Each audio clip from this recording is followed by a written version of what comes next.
Welcome to a brand new episode of Sequel Rights, the podcast where we take a look at the franchises that make you go, they made how many of those?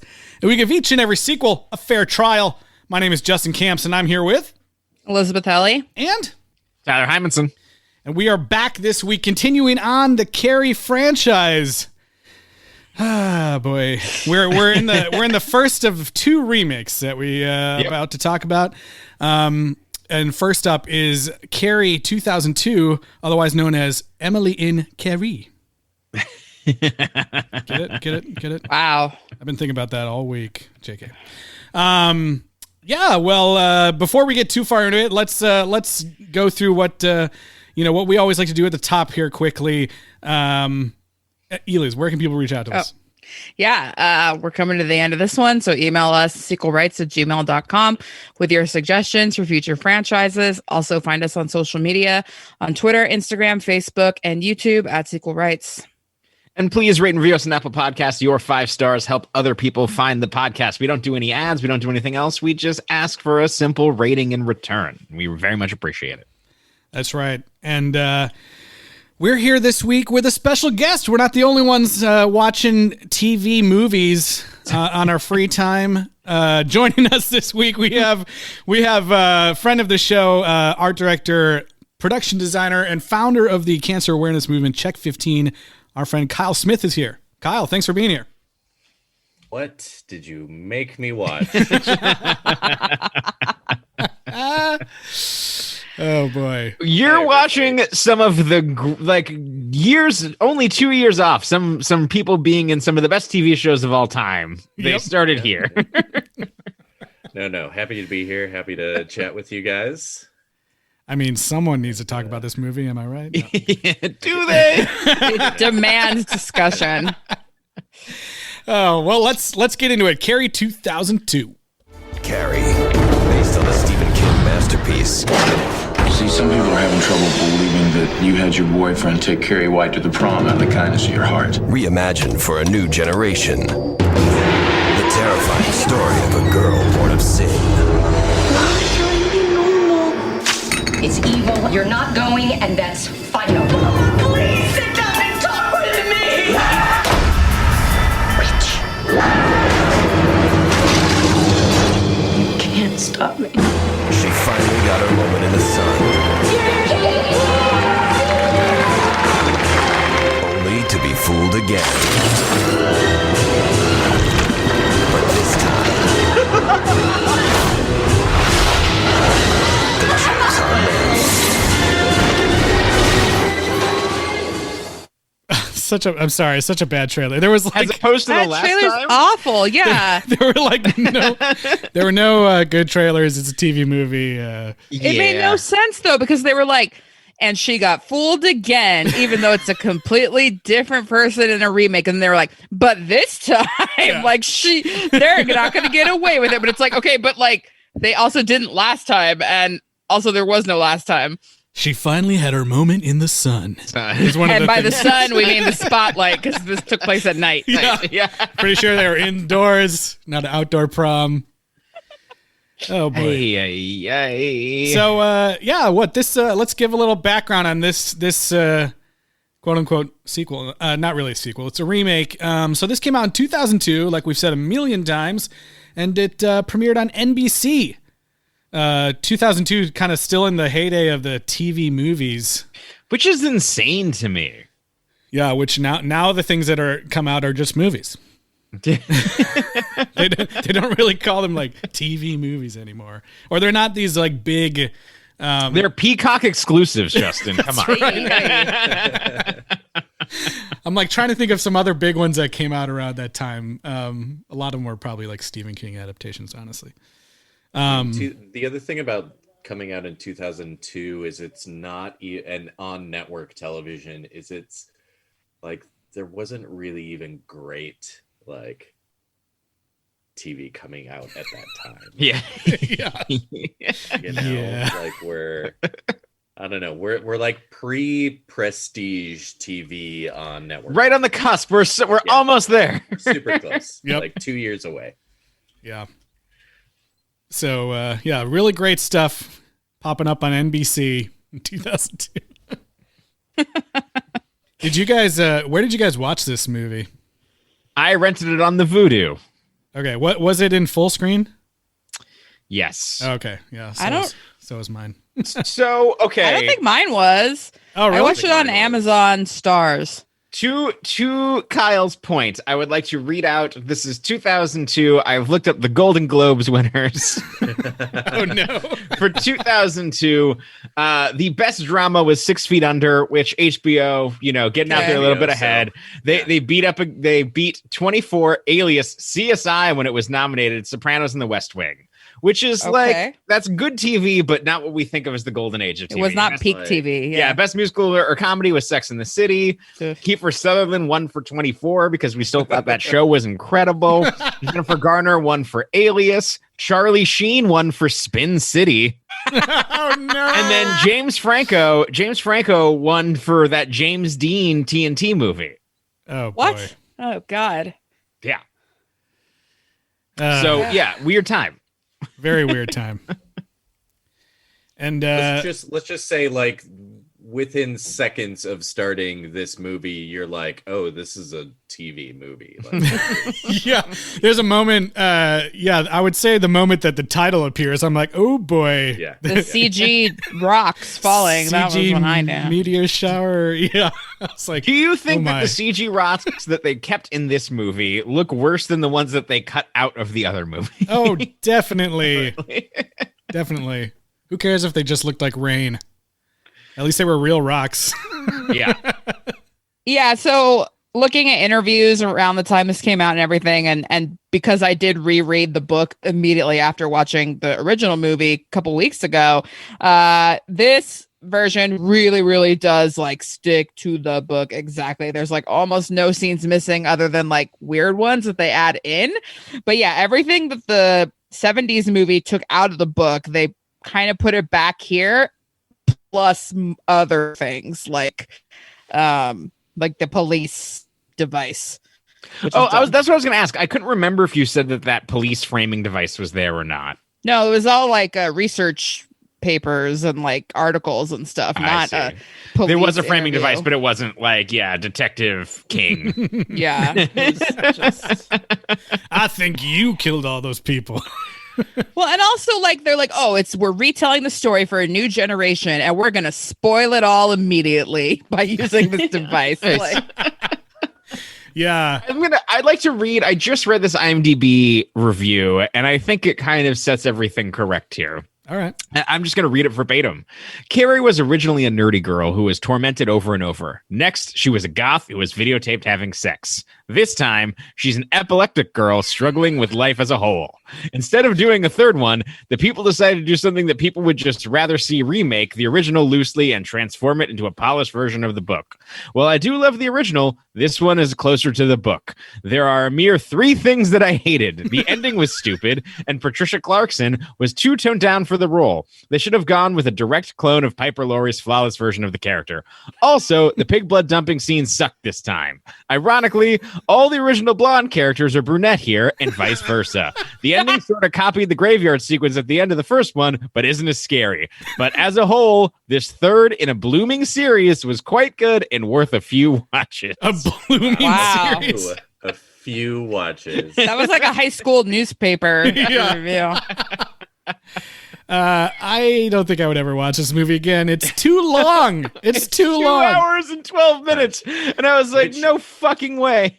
Knowing, like, that's why I had to look up how this was released, because I was like, was this a 2-night movie? Yeah. Because it's two, like, without commercials, it's 2 hours and 12 minutes.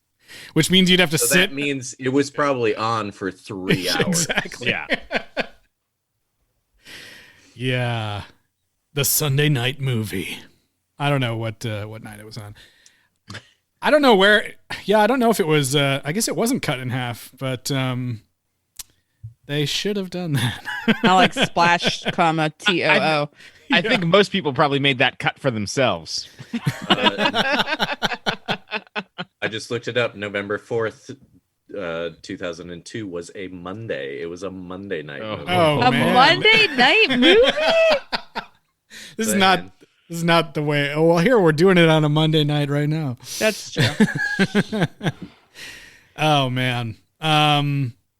So I was interested in this one because it's written by Brian Fuller.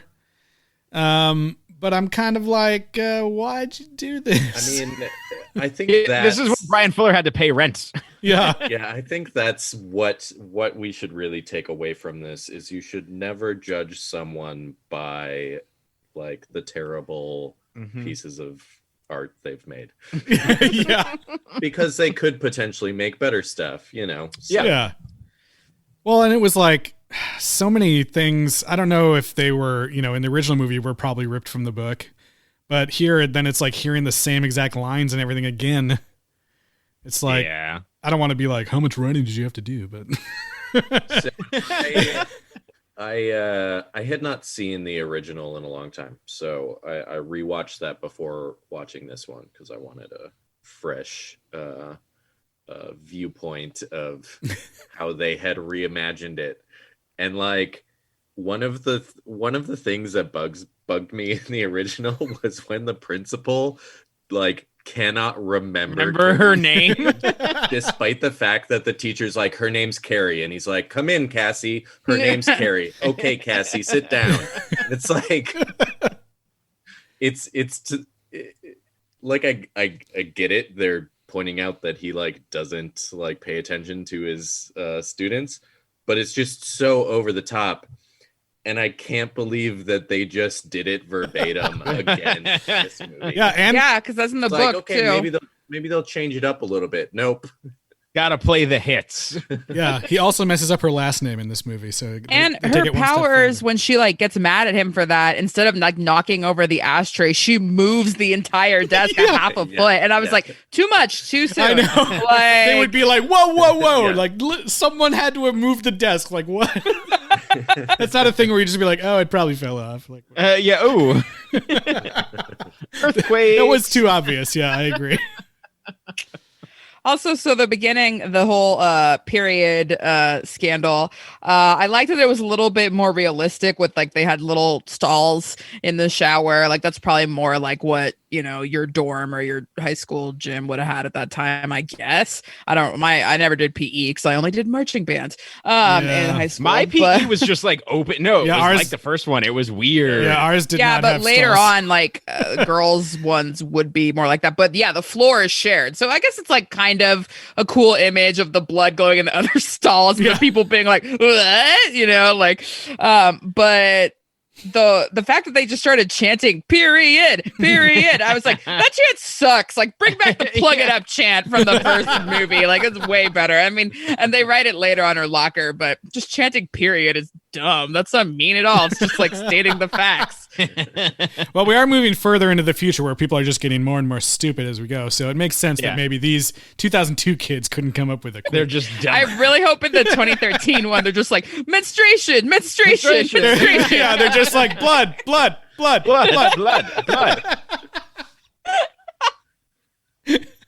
Oh God, yeah.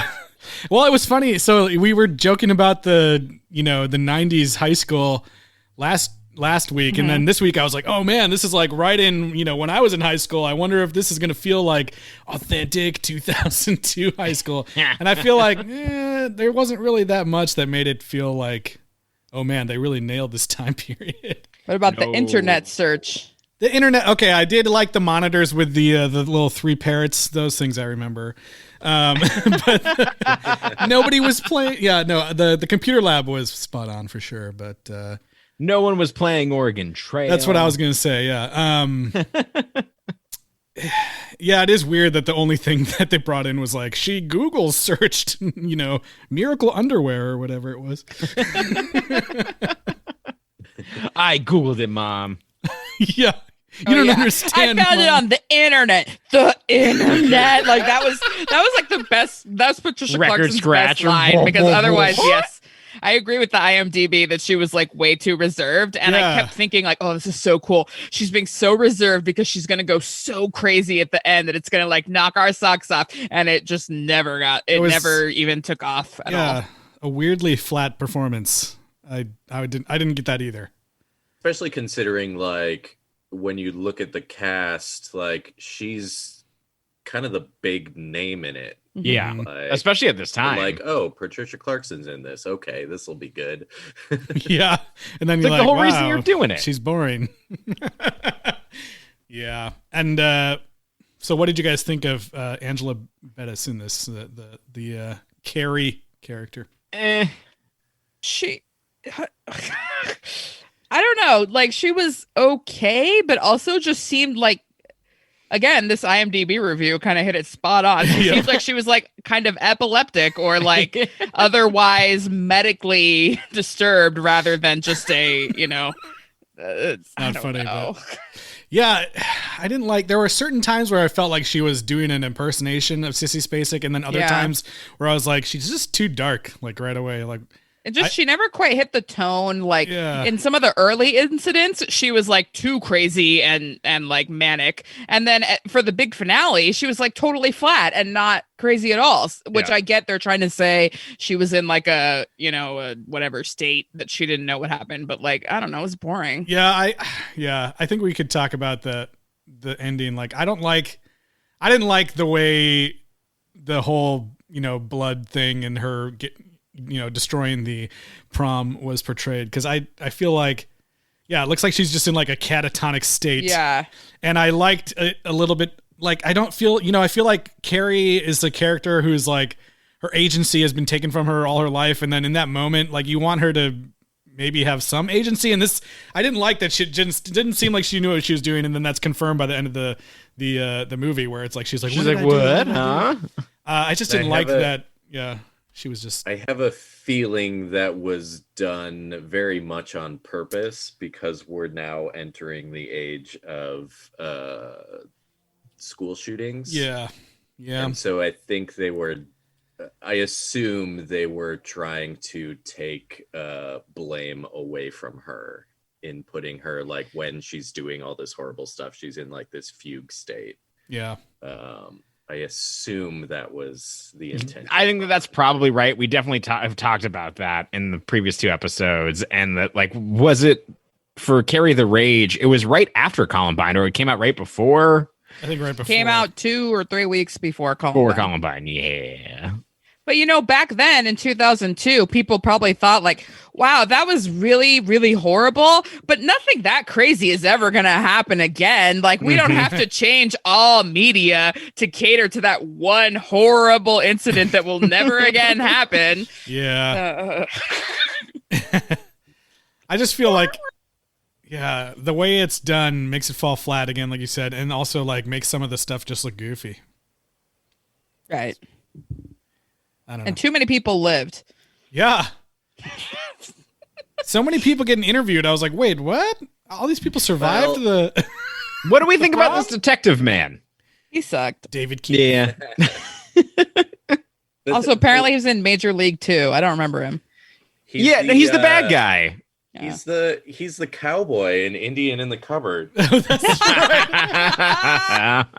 much better reference. I know. I was like, he looks familiar, but I couldn't place it. He's definitely. I mean, like if you look at his filmography, he's one of those character actors that's in like every TV show ever. He was like and David Keith as Detective so and so. I looked David at his Keith, Wikipedia not Keith page. David. Yeah, his Wikipedia page at the top immediately says not to be confused with Keith David, and I was like, "Don't worry, there was no chance of that happening." Nope. I would have loved. Keith I mean, Keith David would have destroyed.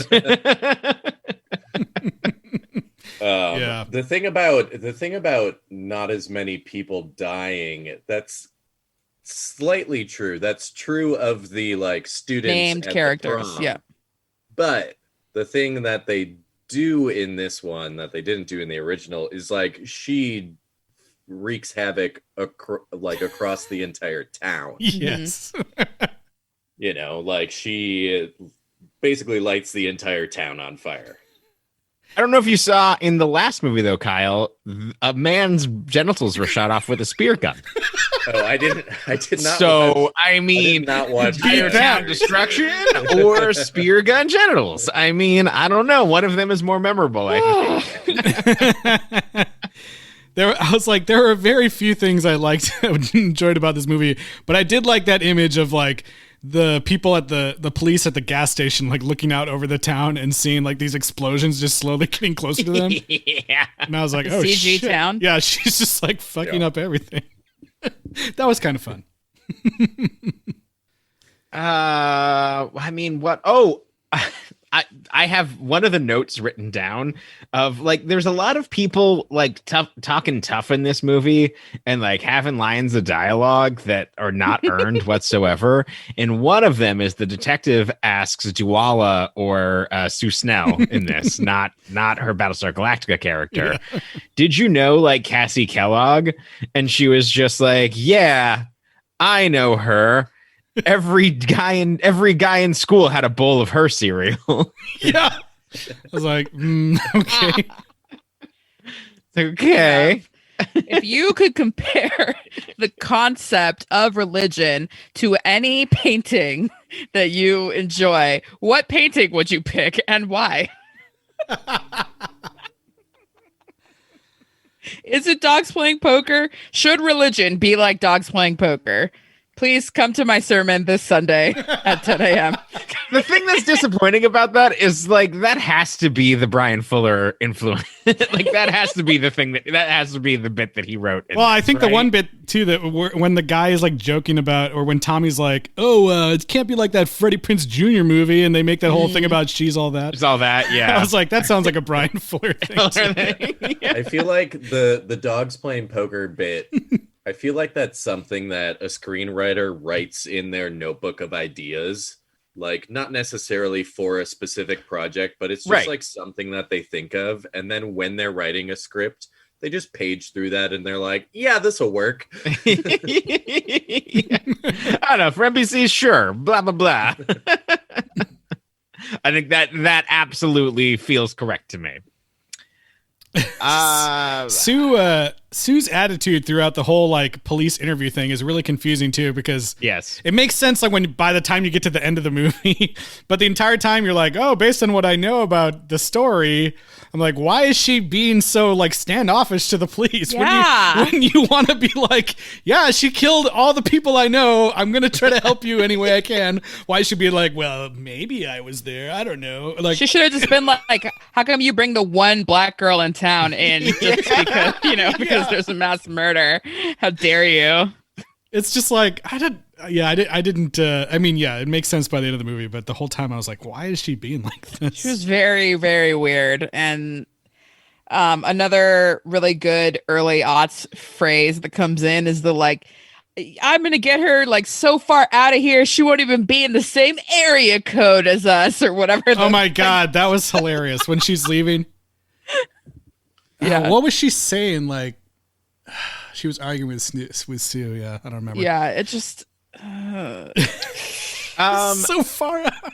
One thing that I thought was actually interesting in this movie is when like the big dick lawyer dad comes in and be like, my daughter's gonna go to the damn prom, and the principal's kind of like, no, dude, like I'm not like I feel like that scene doesn't actually happen a ton in high school movies where the principal's just like, no, fucking, I'll see you in court. But like, that's whatever. all like Stephen King. That's like word for word out of the book, like that scene. Yeah. Where they turn it around on him or whatever. I did think it was funny that the principal is such a buffoon in that like he can't remember her name in the first scene, and then the second scene he's like, oh, I'm gonna like out lawyer this lawyer guy. Yeah. He can't remember students' names, but he can remember high school law. Yeah, case law. Exactly. Case law. He's like quoting bad cases. Yeah, Educational law. Didn't seem like the same guy. So another thing that's been changing every movie is how Carrie's powers are characterized by the sound design. So we originally have psycho violins. Then we had like knife chops like in the second movie, and now we have like a mountain lion. Yeah, mountain lion followed by tribal drums sometimes. Yeah, I don't know. That I didn't like. I didn't pull it because it was every time for hours. That also makes me think I did want the music supervisor expertise opinion on the music choice, the song choice. it's pretty great like B-sides like of C-list artists. I know. Well, it's like I looked at, it's all this artists like Hypnagogia and then Shy Boy. And it's like these people that I don't know if they must have been maybe friends with Brian Fuller, because they go on to have like, oh, Shy Boy put on an album with songs co-written by Brian Fuller. And then apparently like the Hypnagogia band, like their merch and stuff was featured in like the Dead Like Me pilot or something. Well, we were talking last week, like, what do you think is going to be worse, the music in this movie in the 90s or this, this 2002 movie? And I think we all said the TV movie, and we were proven correct. Pretty bad. There's a track. I'm looking at an image of the CD of the soundtrack that has 5 websites on it, which are funny. But yeah, there's the Voodoo Baby, the Dr. Brooks remix, It's Only Sex, Silver Girl, Sky Tyler, Shy Boy, Sandra Lima, and Sky Tyler. Yeah, IMDb says the song It's Only Sex is by Sky Tyler. Sky Tyler. Which I have to assume is like an alias of yours. I don't know. I mean, Sky Tyler in the world of tomorrow. The music is really bad, and I would guess they had almost no budget, since it's like all songs from the same person.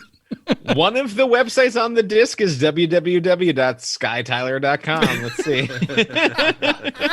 You're gonna get a virus right now, but I know. The other one is NBC/Carrie. This was for sale, or was this like a promotional item? No, it's like the sound. You could buy the soundtrack. Ugh, who would want to buy this? Oh no, I'm sorry. It just says specifically on it, promotional use only. Not there we go. Called it. That makes more sense. So this soundtrack was sent to people to encourage them to watch the movie. Yeah, I guess, or use the score. It was for your temp. consideration. Yeah. All those editors are like, give me the score from the Carrie TV show. I want to use it as temp in this this pilot. Yeah. No, yeah. Pretty bad. I took a note on this, but I don't remember what scene it is. Okay. But I remember what happened, so try to remind me. I wrote no/no/no 3 cuts. Oh, like this? No. Yes. that cut 3 times to zoom in on her was insane. Yeah. My roommate and I both burst out laughing. I thought that was one that I was like, I gotta get a clip of that because it was so funny. I don't know if it'll come through, but that's so funny that you like called that out. Yeah. She says it one other time before that, and then Carrie continues talking, and then she's like, no. And yeah, it zooms in. It's just like, it gets louder too. Yeah. Good sound design. No, I'm now hearing. No. There was one other part that made me laugh really, really hard. There's a moment when they kind of try to redo the when Carrie gets the blood spilled on her and she's like having that weird kaleidoscope vision and seeing everyone laugh at her. They kind of try to redo that in this movie, but they have I don't remember the girl's name. One other girl comes up, and then the teacher comes up and talks to her, and it sounds like this.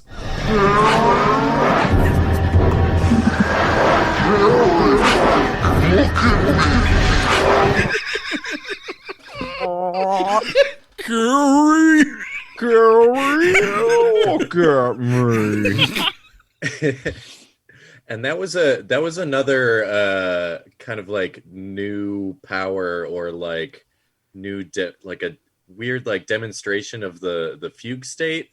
Yeah, she it's like she time travels. It's like she like spaces out for the entirety of the class. Well, they have to that the bucket's gonna fall, and so they're like, we're gonna shock everybody and let you wonder what the hell is going on during the whole commercial break by having this dance sequence. Instead, she's gonna walk down from the stage and have an entire dance and make out, and then we're gonna cut to commercial. So you're like, wait, what's gonna happen? Yeah. It doesn't play that well when you can just watch the next thing immediately. No. So apparently, now that I'm looking at this was originally intended to be a backdoor pilot. Yeah.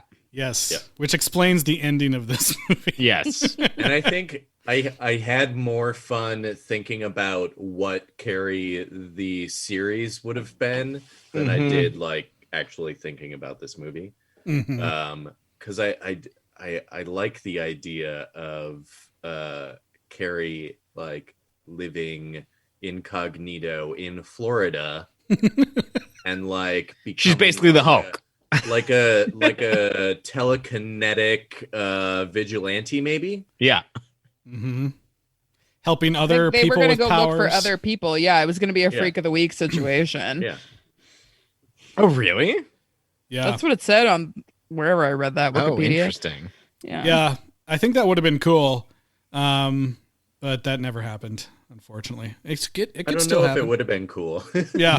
I did like when she was like, I can only drive you as far as Florida, and then I have to turn back. And I was like, where were you going to drive her after Florida? To the Keys. Off the Florida Keys. Yeah. We can go further. Get a boat, go to Cuba. Yeah. Miami Vice, this backdoor pilot. Oh, the ending too with the like multiple dreams. So stupid. It's the worst. I'm awake. I feel bad. Just kidding, Like, I I'm feel still like asleep. usually we feel like, oh, there's nothing we're gonna be able to talk about. But like this movie, we've talked about this movie twice now. Yeah. Well, there was more differences in the last movie, at least, but That's true. Like at the aforementioned spear gun through the testicles. the one other, the one other moment that I kind of liked in this movie, just because it was kind of a cool. There's not a lot of cool visualizations of her power because there's some totally tubular CG at the end of this movie. But one of the scenes that I kind of liked, there's this moment where she's like anxiously walking around her house waiting for Tommy to show up. And you kind of see in the background that like a bunch of things are like floating in her house. And I just kind of liked that, you know, you get a kind of a sense that like she doesn't fully have a control of her powers and she doesn't even know what she's doing. It could be activated by like happiness and excitement. Yeah. Too, maybe. Yeah. Yeah. And it was just kind of a cool That also visualization. gave me a genuine chuckle when like everything drops and like he clearly hears it outside and he's like, what's going on? Yeah. Kyle, do you watch The Simpsons? Do you like The Simpsons? I am not. You do not. And, I know and Justin Aurora doesn't. Borealis. Aurora Borealis. Yes, I was like, I have to talk to Tyler about this. Like, Inside your kitchen. does Brian Fuller watch The Simpsons, and is this a Simpsons reference? I feel like it has to be. It's so exact because, like, can I see it? No. An Aurora Borealis get in the confines of your kitchen. Can I? That's see? like one of my favorite Simpsons references, and it was Steve, so Steve Hams. close. Oh man. Anyways, you guys haven't even taken over the show with the one thing I thought for sure you'd be talking about the Right. entire time. Well, Yeah. I mean, we were waiting for it, but it's also just like it's kind of a bummer, honestly. yeah, she's just like not. I mean, Emily Duravin had no clout at this point, so I don't know why they were like, we got to put in this extra really horrible scene where she's talking to Carrie and trying to get her to like distrust Sue, and she's wearing a really distracting shirt that says "Fluffy" in really big letters for some reason. What was that? Like, I don't remember that being in fashion.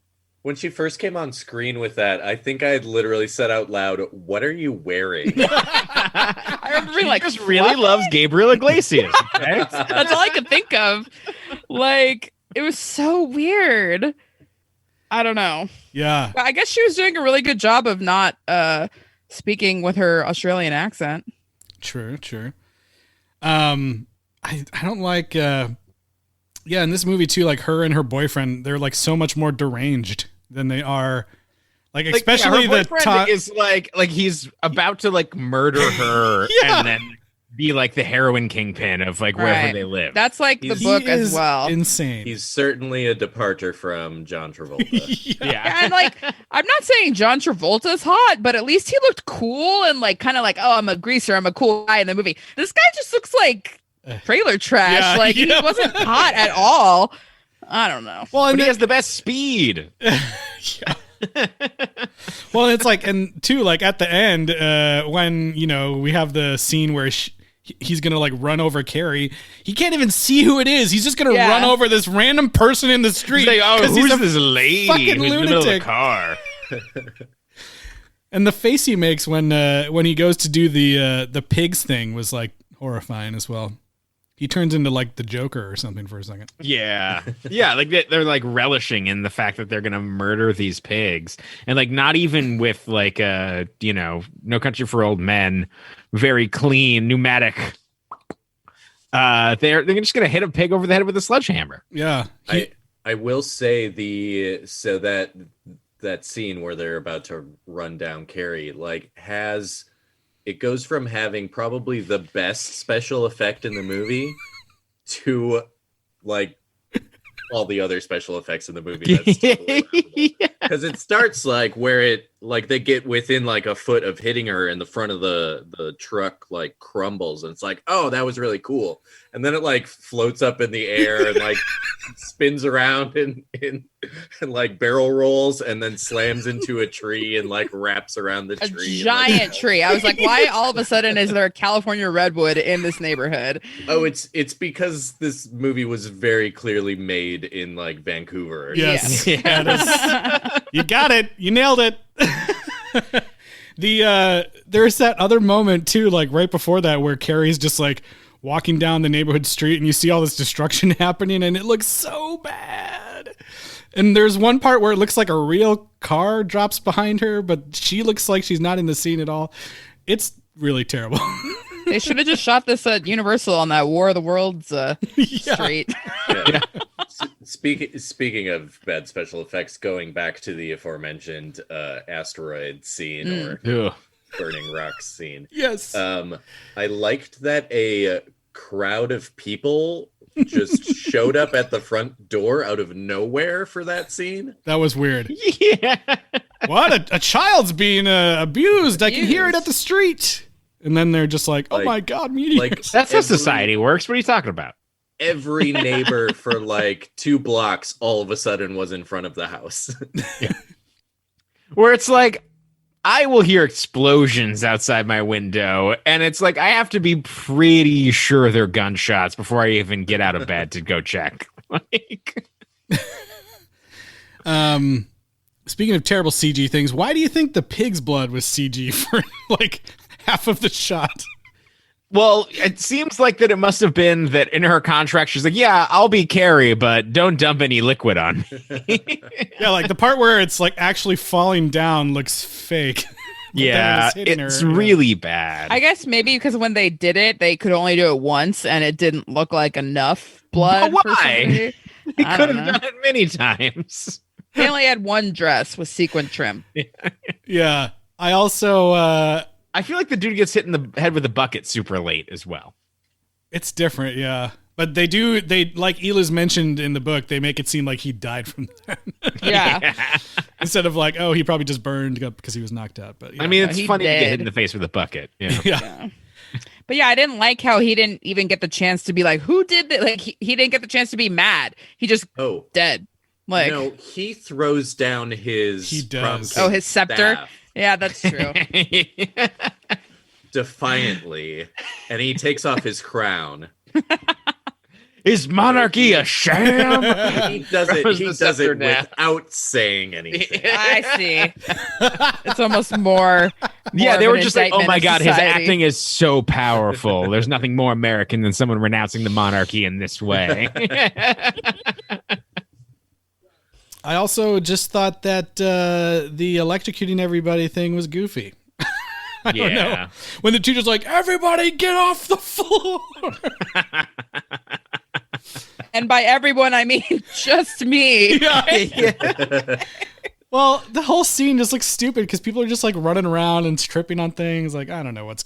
Well, like, it was cutting to like disaster moment so quickly. It was like, oh, we're going to cut to like this pipe bursting. We're going to cut to this glass breaking. We're going to cut to that. And then one of the cuts is just a single balloon popping. And it like, keeps going. And I was like, how did that make it in?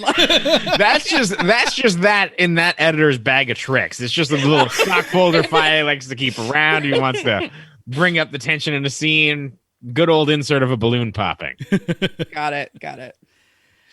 The teacher in the first Carrie is kind of like a lovable hard ass, like a PE teacher would be. In this movie, she is running drugs. She's like 1 year older than them, max. Yeah. And she was like, I will fucking cut you. She still gets some slaps in too. Yeah. Yeah, even in 2002. Gotta hit the students, apparently. You got it. She also like is kind of a backstabber. Like she, I forget what the quote is, but she like, it's when they're at the prom and she's like, don't like go dance with Carrie, but no fast songs because she'll look like an idiot. Yeah, she's got to tell it like it is. And then she's like staring daggers across the hall, like, you dance with her right now, you piece of shit. You better not make her do the Macarena. The song just changed, so get the fuck out.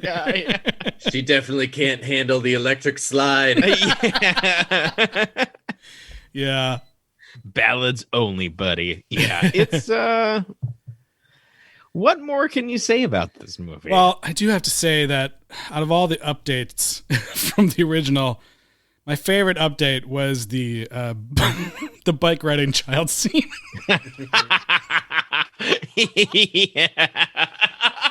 Where I was like, okay, he rides past her like totally normal, and I'm like, oh wow, they're like nodding to it, but they're not gonna actually do it. And then for some reason he stops and turns around, and they zoom in on his face while he's thinking like, I'm gonna go make fun of her. And then he rides up and like, crazy Carrie, and then she, does the thing. But instead of him just getting knocked over, this time he flies fully off the ground and into a tree, like the top of the tree. Breaks an arm. E.T.'s his ass. Yeah. And it looks so funny. That kid got way more fucked up than the kid in the first movie. Yeah, and then just like never go back to him. Yeah, he's like, he might be dead. I don't know. That guy grows up to be like an X-Men villain or something like that. He might have died. He might have died there. You guys could talk about your close personal relationship with Brian Fuller. Yeah. We see him everywhere. One time when I was hanging out at Justin's house, I think we were playing Metal Gear Solid, and I was like, oh no, all of the Force Awakens toys are coming out at Toys R Us, and I need to go because I want to buy that remote control BB-8. And so I went to go stand at like 11:30 at night in line for Star Wars toys, as I have done since The Phantom Menace. And outside the Toys R Us, as I was standing in line, was Brian Fuller and his very lovely boyfriend.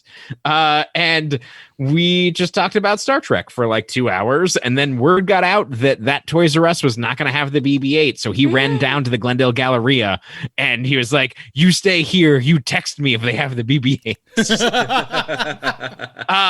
And very lovely, very nice. And then so later on, Justin and I ran into him at a John Carpenter concert and Beyond Fest and other places. And he's just the genre man about town that it's always nice to run into him. And he remembers me like a really decent, nice fellow. Wait, you had his number? Why didn't you text him to come here? Be like, hey, they have the BB-8 toys at my podcast. I do they have them at the podcast tonight. Well, yeah, Kyle, we met him at what was it, a Hannibal thing? It was it the second to last episode of Hannibal? Yeah, I think that's what it was. Yeah, at like a special screening. Mocha. Yeah, or no, not Mocha. The other one, or was it Blackma? Blackma. I think it was Blackma because I couldn't go and I was upset. Yeah, yeah, and he like chatted with us for a long time afterwards. It was so cool. Yeah, he hung out like he did a Q&A for the theater, but then he just like hung out outside when they made everybody leave, and we chatted with him for a bit. Yeah, cool guy. The most decent. And again, gentleman. like, do not judge him by this. Oh yeah, no, not at all. Like literally, like as we were, things. I was standing next to him, like people were just coming from line, like asking him Star Trek things, and he was just like, "Oh yes," like that's like he was just like holding court. It was incredible. Yeah, he's so nice. Yeah.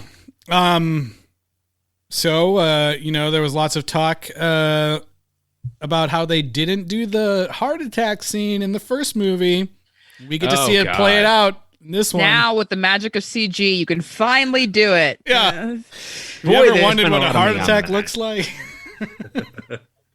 It wasn't a heart attack, though. It was like she, crushed her heart. Yeah.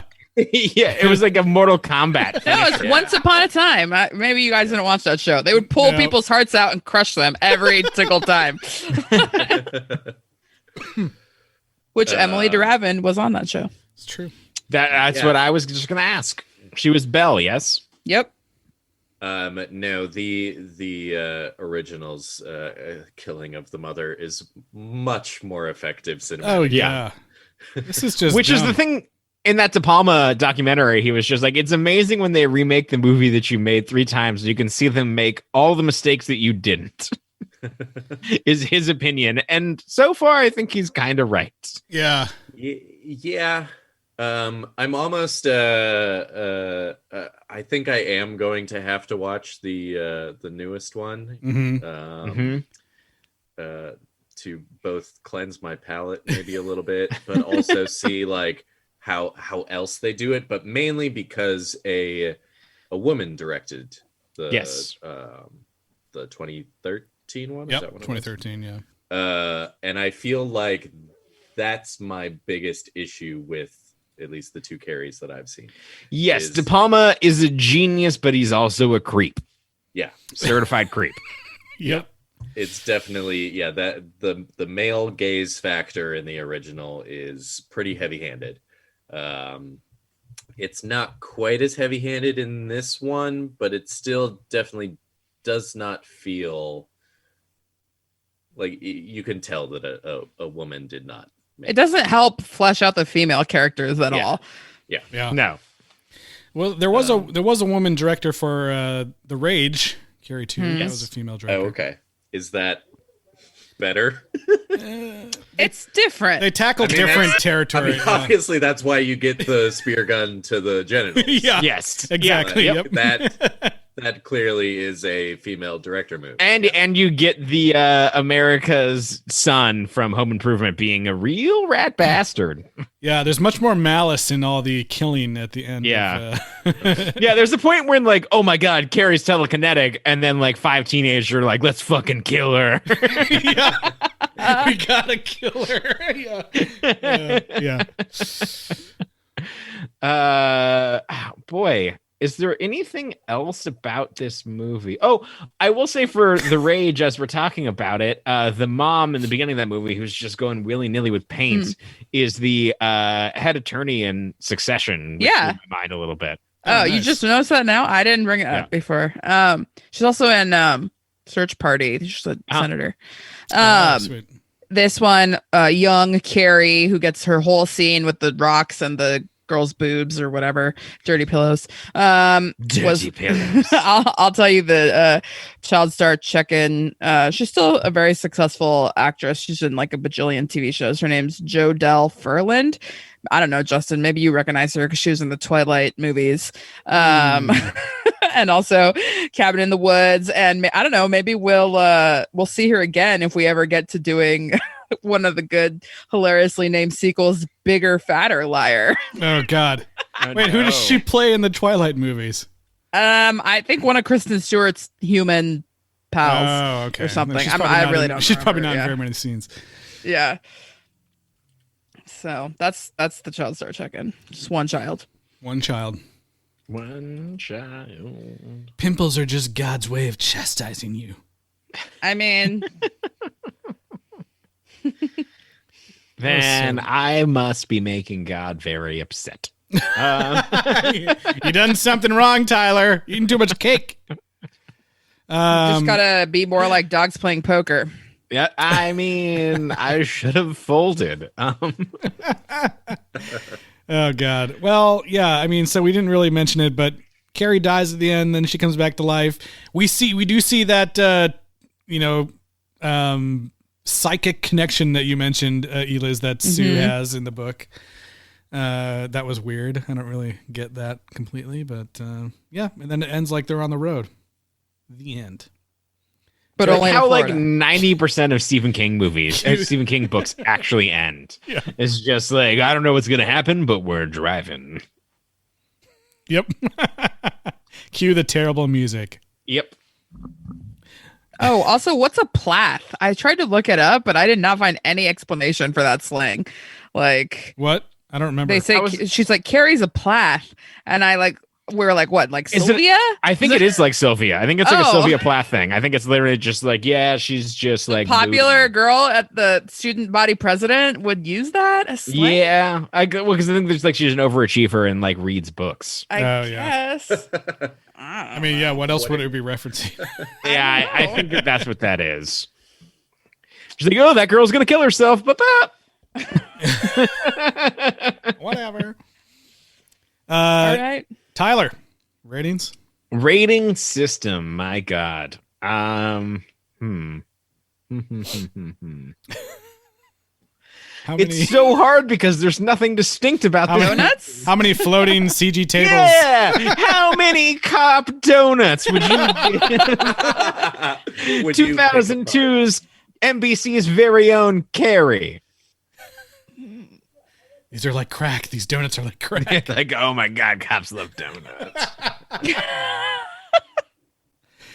I guess I'm probably gonna give this two donuts. 3 donuts? 2 or 3? Yeah, I think 2. Yeah, because it's just like, I mean, part of me died a little bit inside when I saw that it was 2 hours and 12 minutes long. I was like, oh, I was already like, wow, we're gonna have to see this story 3 times at least. Yeah, just, it sucks that it was so long, and that I honestly wish that more of it was different. I get that it's like a little bit closer to the book, but there's so many things that just play out the exact same way as the original movie as well, that I just was uninterested in. The cop stuff is just boring and seems like it's treading water to get to the like 5 days before prom, 2 days before prom. The performance, like Patricia Clarkson, I mean, I thought she was going to be good, and that was just like really disappointing, boring performance. Like, did she have 2 days on set? Like, seemed like I don't know. I did it once. Good. That's a good take. Yeah. It just seemed like she was not interested in being, I don't know. It was just very strange. So I don't know. I would not recommend watching this. Yeah, I'm also going to give it 2 cop donuts. I do think actually the Rage Carrie 2 is more entertaining than this, because at least it did different things and it had significant updates, whereas this is just like the same with some book scenes, but like they're not great. And it's just, yeah, I was very, very disappointed also in Patricia Clarkson. Like, it just not, in her performance here, because it's just like, I'm sure she was like, oh, Piper Laurie was so, over the top. I want to make it more realistic, but she just doesn't ever like let loose and get mad at all. Like even like a normal person would be. So of course it doesn't seem right for this insane character that does all these crazy things. So yeah, 2 cop donuts. I do not recall what I gave, how many CG snakes I gave the Rage Carrie 2, but I enjoyed this movie less. I'm going to also give it 2, but I feel like I might have given the Rage 2. If I did, then I give this 1.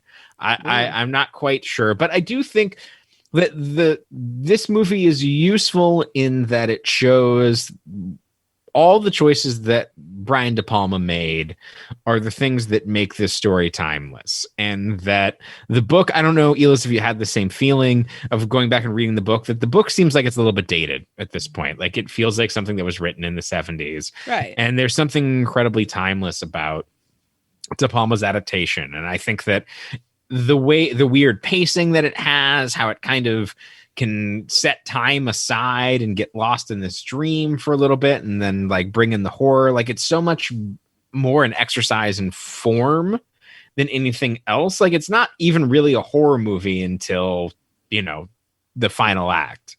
And there's a brilliance to that. And it gives me a larger appreciation for that movie. That being said, just watching it all played out, done over, it makes you realize like how much this story has just been cannibalized for tropes in a way that makes anything that's a riff on it feel very tired. And the fact that this is 2 hours and 12 minutes long is a goddamn travesty. Yeah, and it's drab. The whole thing is just like, yes, ugh, TV. Ugh. Kyle, how about you? I'm gonna say one donut, but there's a chance that it becomes half a donut because the teacher is picking it apart with her hand. Yeah. Yes, because that did stand out to me. So one donut that may become half a donut by the end. It might deteriorate. Yeah. It especially watching De Palma's right before watching this one, they don't really improve on anything. Except De Palma's version didn't have a "she's all that" reference. The child bike scene. Yeah, which obviously the point of doing a remake is to, well, maybe not do better, but at least put a recontextualize, do something where it's updated. Yeah, and I feel like I think the main reason why I don't like this film is because I have issues with De Palma's Carrie, and I feel like if you're gonna do a remake, like, fix those issues, and they really didn't. So again, that's why I'm gonna have to watch the 2013, even though it didn't get good ratings. But I want to see. Now you've pulled me in, and I want to see if somebody can do something with this story that's interesting and new. So yeah. Well, I can't wait till everyone's filming the prom on their cell phones next week in the 2013 version, where they're all like, "Oh my god, whoa!" I don't know if that. Really What do you think the sound's going to be for her powers? It's gonna be some. It's gonna be the rap air horn. Yeah. Pew, pew, pew, pew. Or like a camera clicking or It's something. gonna be it'll be much more sophisticated sound design, I would assume, but I don't know. Yeah, I have a feeling it'll be more sophisticated, but also kind of like horror movie tropey, like we've heard, like it's going to be a noise that we've kind of heard in this modern era of horror movies. Just Inception horn. Yeah, like like, I don't know, some sort of like guttural, like deep tones. Oh yeah, like Inception. Would anybody like me to read the track listing on the soundtrack for Carrie 2013? No, we'll get to that Spoilers. next week. Spoilers. Okay. I think I want to take them as they come. Yeah, exactly. You just gotta enjoy it in the moment and be like, what? I think there'll be even more CG that is, maybe only slightly better than the TV version. Yeah. No, I'm hoping that I know there'll be more CG. I'm hoping it'll be better. I think I actually saw this movie in theaters. So I think I did too, but I just don't remember. Was I there? I don't remember it. Yeah, we might have all gone together. I don't know. Who knows? We'll find out next week when we jog our memory with Carrie 2013. In the meantime, email us sequelrights@gmail.com and find us on social media on Twitter, Instagram, and Facebook at Sequel Rights. And please rate and review us on Apple Podcast. And on social media, you can send us what you think Carrie's audio cue should be for her powers. We'd love to see that. I wish I had preloaded the screaming bird again, because that was my favorite. Kyle, thanks for being here this week, man. Yeah, thanks for having me.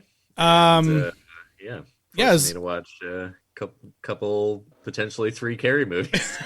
Where can people check you out online? Oh gosh, you can find me on I guess Check 15 isn't really doing a whole lot right now, but maybe we will be. So, at Check 15, 15 spelled out on pretty much everything, except TikTok. Smart.